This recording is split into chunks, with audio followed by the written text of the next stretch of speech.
Like, okay, it's this one. Oh man, I want any of those. Any of those will make me. Betrayal's a good one. I wanted to be the.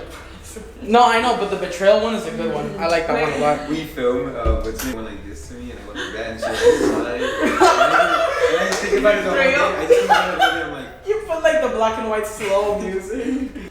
Who's gonna betray who? Yes. It's both of us. I mean, I'm probably. can you be in the video? What? It's gonna be hard. I'm the one filming. But like, if we're gonna go down that route of another person betraying you, what I could do is create a second person that doesn't exist, and like that other person is just like only through through text conversation. Oh my god! What if the What if person is the camera? No, what if the person is me? Like I'm betraying myself, like my promises or whatever. Like I don't know how to explain it. Like I'm betraying my morals. Like I'm going against what I believe in just because I wanna maybe please the public or whatever. Betrayal the camera though. That would be a good other video. Talking to the camera, like pretend the camera's a person. Oh, okay, yeah. Like you know, have you seen those like movies where, like, the camera is like their phone or something? Yeah. That would be good. I like both of those. The betraying yourself and betraying the camera. I could combine them both. I'm the camera. Not like that. So we like. I like the betrayal one. I really like it, and the whole broken promises thing, and you know, you could break a promise with yourself. Kind of betrayal it is. So who's getting credit? Who's getting what? Who's gonna get credit? Oh, I mean, I think probably me. I think probably me. Like at the end, it has to say directed by Benji and Abby. directed by Benji, actor Roger, and then like ideas, creative process, and story writing Abby. And like five font, and just like Abby. Especially savage. Parentheses at like the bottom left corner of the thing. Abby. And it just goes really fast. Yeah, Like the movie theater. It's like Roger, actor, producer, Benji, whatever, Abby. No, but yeah, I like the betrayal one. We can do something with that. So surprise, I didn't come up with the idea. Roger didn't come up with the idea. Abby came up with the idea of the short film theme. So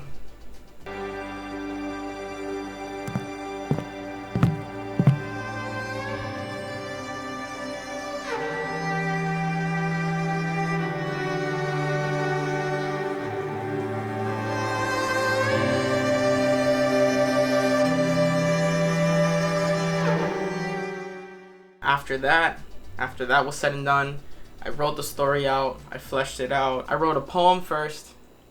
Poems helped me, like, as I explained in another video, poems help me like narrow it down to a story of, you know, it helps me get to that mindset and that feeling, and then change it up into a story, which I eventually did. I showed it to Roger and he liked it. A few suggestions were thrown here and there, a few changes, but nothing major. It pretty much stayed as it was. Then came the title process, and I had that idea of involving everyone on my Instagram to come up with a title, and I had some great submissions. Like, they were really, really great submissions. A lot of them were all of them were good. They were all really good. In the end, 1-1.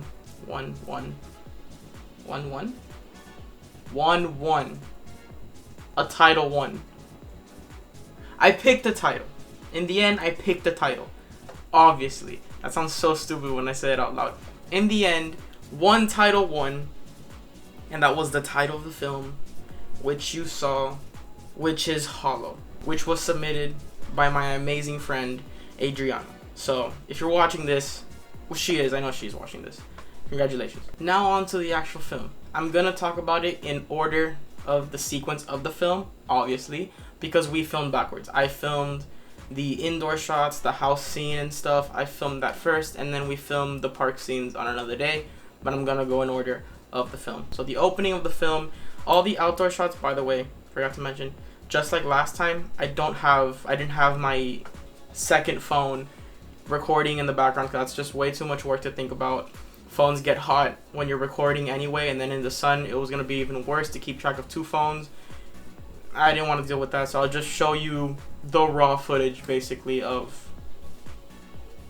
from my actual phone. with on the gimbal. Yes. So the first shots were pretty much self-explanatory. Walking with Roger, focusing on his hand with the keys, him unlocking the door. Another side note, all the sound effects are not the actual sound effects. The video is completely muted. There's no sound file on it.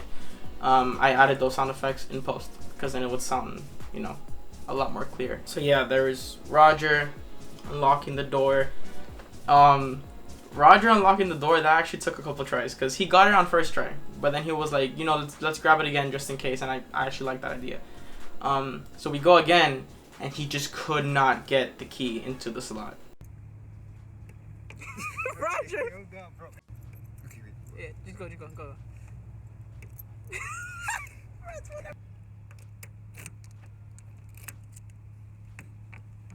It's closed. Did I close it? So when he opens the door, I asked him to, you know, open the door and like bump the camera on the lens and stuff. He didn't like bump it really hard. I blacked out the scene afterwards, so it looks like it warped through the door, and then I pulled out from the other side of the door, from the inside. So I went on the inside, and then when he opened the door, I pulled back. He sits down, does the whole thing, turns on the car. Self-explanatory stuff, people. Self-explanatory stuff.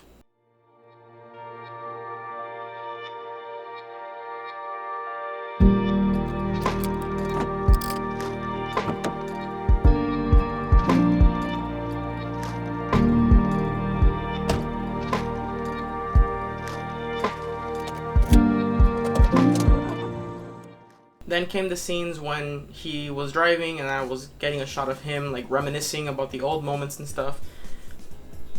Another thing that Roger barely messed up in this film. Like, and by that I mean he barely laughed, which is, it's cool, but like it caught me off guard because, you know, whenever someone has like a camera in front of them and you tell them be serious, and especially that you're telling them to act like someone else, you know, you're playing a character, they always laugh. You always laugh, and like especially like me and him are really good friends, so like we're bound to laugh. But he barely laughed. He would laugh like once, and then that's it. Like he just needed to get it out of his system, and then that's it. He's good. He was like good for the rest of the time. And these shots, the driving shots, you know, it was good for that because I couldn't really have him messing up so much because we're just gonna be driving around in circles the whole time, and you know we didn't want that. It was just really brief shots that I needed really quick. And he barely laughed. He maybe laughed once in this time. The one who was messing up was actually me. I was the one behind the camera telling him, okay, you're gonna make this face where like you're reminiscing, and then I'm recording, and then I would mess up. Okay, I'm recording. Just keep going. I'll keep rolling. Yo, man, the way you're looking at me. I'm looking at the phone. Alright, bro. Okay.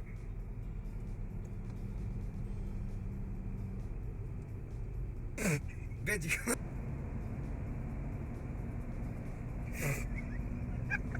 I was holding you in my lap so bad. Oh, Bro, okay, I think that's when good. I want to laugh, I hold her and then you just. Oh man. I like how you're the one who's not supposed to be laughing and then I'm the one who messes up. I'm sorry.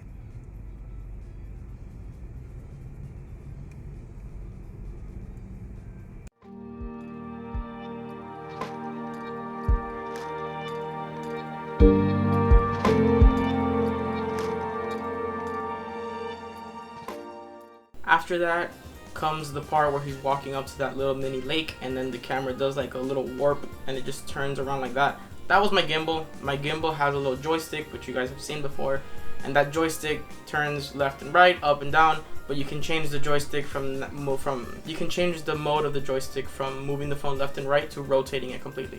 So that's what I did. I just walk on a straight line, have the phone upside down, and then just start turning it right side up while he walks past the camera. It was pretty simple.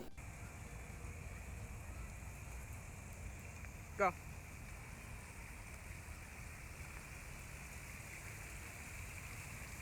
After that is the title. When you see the title for the first time, and then you see the two people walking, and then the one on the right disappears. I just left the phone recording on a spot where it did not move on the gimbal, and then because the gimbal has little feet, stand it up, I recorded it twice, one with the 2 people walking, I'm the other person, obviously. So walking, and then with Roger walking by himself. And then I just matched the shot, so when Roger is like basically kind of on the same spot on both shots, I transitioned from, I added like a little dissolve effect, so when it goes from one shot to the other, since the phone is on the same spot, nothing in the background, nothing changes, just the person disappears.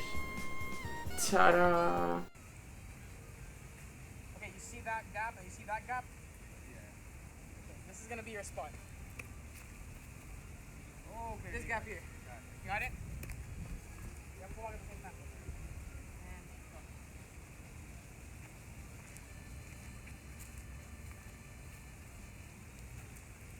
And go. Just in case you can see your hand up there. And now you're gonna go by yourself.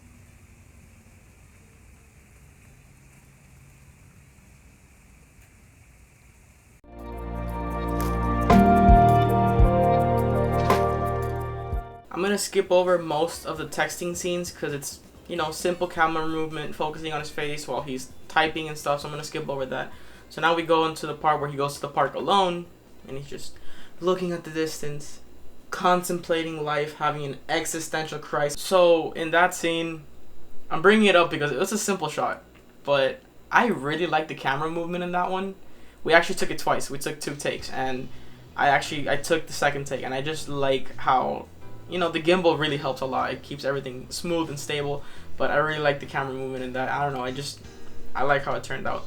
But we did mess up a couple times in that one, because in the first time, I don't remember if it was me or Roger. I think Roger like tripped, and like he was already like halfway smiling through it, and we just gave up on that shot.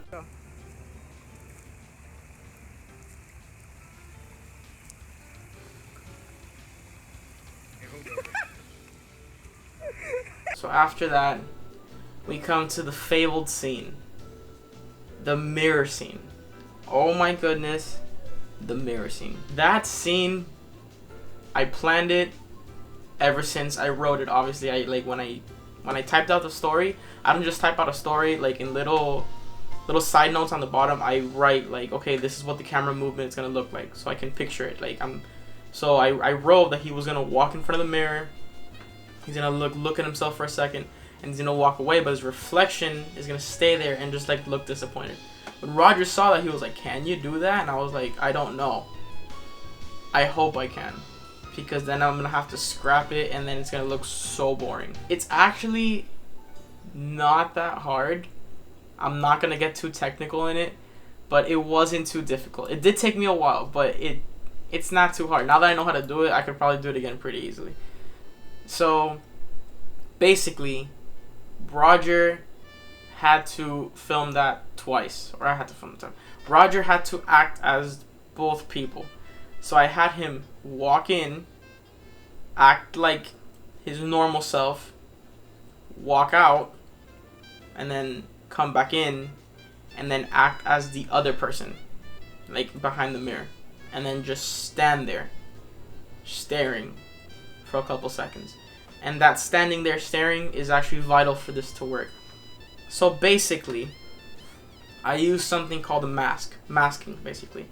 A mask, without getting too technical, is when you put 2 clips above the other, and then a mask basically lets you see the other clip on the bottom, if that makes sense.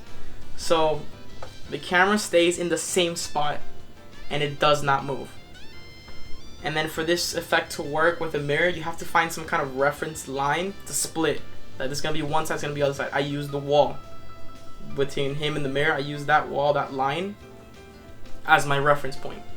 So then I added a mask, a rectangular mask, and then I positioned it halfway where that line was. So then the left side is the clip of him acting like the other person, and then the right side of the clip is him acting like himself. You just put them all together, and there you go. You have 2 different clips, but since the camera's in the same spot, just like the last one, you don't notice the difference. So that's why it looks like when he moves, the other person stays. I just pieced it together in the right order. But yeah, it looks really stupid when you watch it normally, obviously. But, you know, it was a really cool effect. Okay, so start from outside. You're gonna walk in, do your normal staring at yourself, checking yourself, I guess. Now leave. And you're gonna stay there for like 5 more seconds.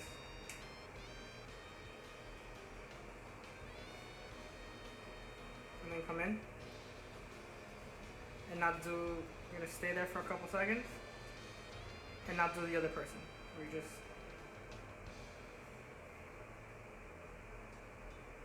perfect.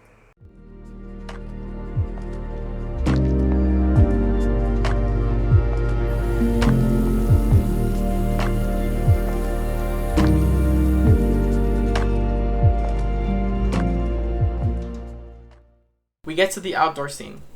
The last outdoor scene, basically. The one with me. And I didn't want to show my face until the very end.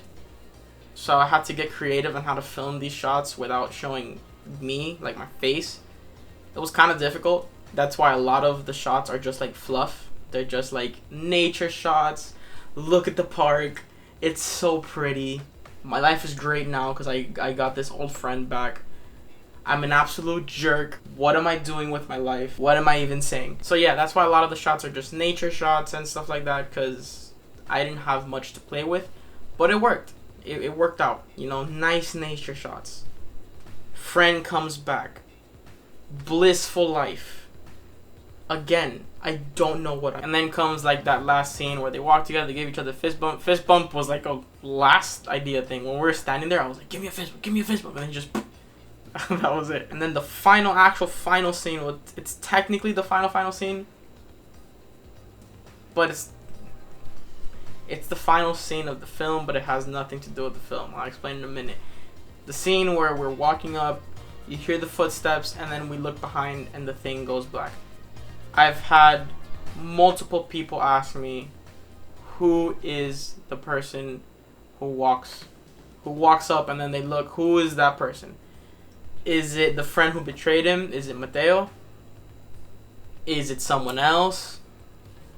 Who is that other person? And my answer to that is... So thank you guys so much for watching. No, I'm kidding. The other person is up to your interpretation. I'm thinking of maybe connecting that ending to a future short film. Not necessarily this one, not necessarily the third one, which is the next one coming up. Maybe a future short film, I'll connect the ending of this one to the beginning of that new one. But I'm not entirely sure yet. But for now, it's up to your interpretation who that could be. It could be Mateo. It could be someone else. It could turn into a Michael Bay movie and it's like some guy who's plotting our demise and we're all gonna die. And then like the park blows up. Another thing to note, going back to that Roger barely messed up, and it was mostly me messing up, a lot of this film was actually shot in one take. Like a lot of the shots were one take. Like we barely messed up. Someone's like, yeah, I can notice it was one take because it sucked. But yeah, a lot of it was one take. So Roger barely messed up. I laughed here and there. But barely any mess ups, which is really good. It saved us a whole lot of time. A lot of the scenes that we took 2 takes for, it wasn't really like we messed up. It was just that, you know, let's just have a second one just in case there's something that we don't like about the first. We can improve upon it. So that's the only reason why. Everything else, barely, you saw the mess ups. It was very minimal. So, but yeah, a lot of the film was first take. That didn't happen with my brother. My brother, there was a lot more shots that took a lot of takes. Partly because the breakfast scene in the beginning took a lot of takes. But yeah, with my brother, I messed up quite a bit. We both messed up quite a bit, especially because we're brothers. We're going to laugh at anything and at everything. And it was my first short film. It was my first short film, so like, you know, there was like a lot of things that like I didn't, not keep in mind, but a lot of things I realized while filming, like, shoot, I got to think of this, like continuity.